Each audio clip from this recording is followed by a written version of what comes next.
Almost 8 years na po ako nagtuturo, pero ngayon lang ako nakakaramdam ng sobrang pagod, sobrang stress.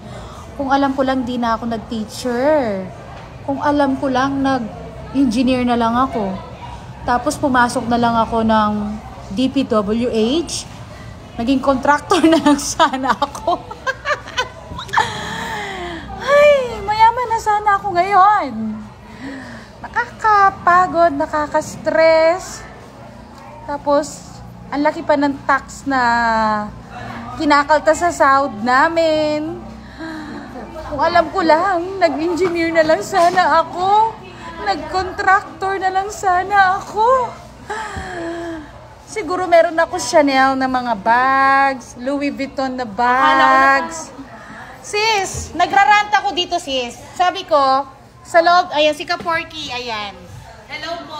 Pauwi na kami maya-maya. Sabi ko sa mga viewers ko, sa loob ng 8 years na pagtuturo ko, sobra na yung pagod ko, Day. Ay, deserve mo ng Chanel?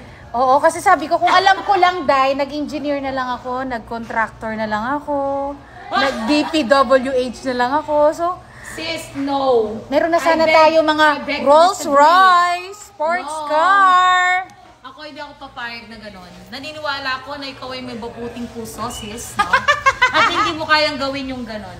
Oo, kasi ako ay naniniwala na what goes around comes around. Ay! Makasmile na paking gulot ko rin mga lago nga rin eh. Okay, bawal kasi may mga estudyante. So, ayun, kung alam ko lang, nag-contractor na lang sana tayo.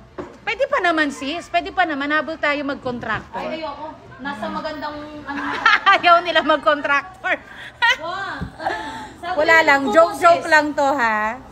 O siya, uwian na. Na-share ko lang na pagod ako.